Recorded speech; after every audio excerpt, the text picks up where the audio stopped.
Bismillahirrahmanirrahim. Assalamualaikum warahmatullahi wabarakatuh.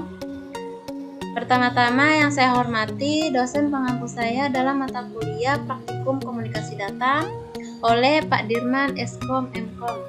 Perkenalkan, nama saya Miami dengan NIM 21221074, kelas C, mahasiswi Prodi Ilmu Komputer, Universitas 19 November Kolaka, Kampus B, Buton Tengah. Baik, pada kesempatan kali ini saya akan membahas tentang fungsi dan kegunaan dari kabel strike dan kabel cross. Di sini saya menggunakan aplikasi Draw.io. Langsung saja kita membuka aplikasinya. Di sini sudah tertampil dua gambar yang urutan pengkabelan strike dan urutan pengkabelan cross. Saya sudah menggambarnya terlebih dahulu. Langsung saja, apa sih itu kabel strike?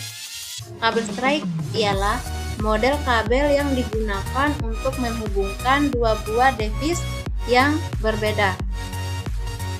Adapun kegunaan kabel strike yaitu yang pertama, menghubungkan perangkat komputer ke port hub. Yang kedua, menghubungkan komputer ke port LAN. Dan yang ketiga, menghubungkan port WAN router ke port LAN modem. Selanjutnya di sini terdapat beberapa warna kabel, diantaranya di sini juga memiliki fungsi yang berbeda-beda. Yang pertama, di sini ada kabel yang berwarna putih orange yang berfungsi sebagai media penghantar paket data, dan kabel orange berfungsi sebagai media penghantar paket data, dan kabel putih hijau berfungsi sebagai media penghantar paket data. Dan di sini ada kabel yang berwarna biru yang berfungsi sebagai media penghantar paket suara, dan kabel yang berwarna putih biru berfungsi sebagai media penghantar paket suara, dan kabel yang berwarna hijau berfungsi sebagai media penghantar paket data, dan kabel yang berwarna putih coklat berfungsi sebagai media penghantar tegangan DC. Yang terakhir, kabel yang berwarna coklat berfungsi sebagai media penghantar tegangan DC. Selanjutnya,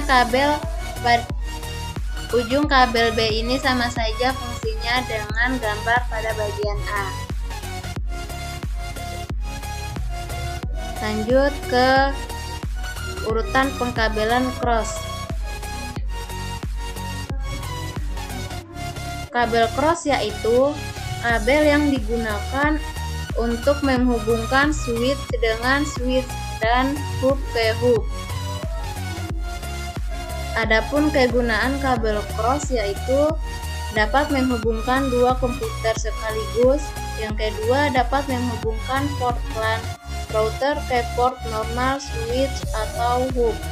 Dan yang ketiga, dapat menghubungkan dua switch atau hub tanpa port normal. Di sini terdapat beberapa warna kabel yang memiliki fungsi yang berbeda-beda. Di sini terdapat kabel yang berwarna putih hijau. Kabel yang berwarna putih hijau ini berfungsi sebagai media penghantar paket data. Kabel yang berwarna hijau ini berfungsi sebagai media penghantar paket data. Dan kabel yang berwarna putih orange ini berfungsi sebagai media penghantar paket data. Kabel yang berwarna biru ini berfungsi sebagai media penghantar paket suara. Dan kabel yang berwarna putih biru ini berfungsi sebagai media penghantar paket suara. Dan kabel yang berwarna orange ini berfungsi sebagai media penghantar paket data. Dan kabel yang berwarna putih coklat ini berfungsi sebagai media penghantar tegangan DC. Yang terakhir, di sini ada kabel yang berwarna coklat yang berfungsi sebagai media penghantar tegangan DC. Selanjutnya, pada ujung kabel B ini sama saja fungsinya dengan pada bagian atau gambar A ini. Baik, itulah penjelasan dari saya tentang kegunaan dan fungsi dari kabel cross dan kabel straight. Apabila ada salah kata mohon dimaafkan. Saya akhiri. Wabillahi taufiq wal hidayah. Wassalamualaikum warahmatullahi wabarakatuh.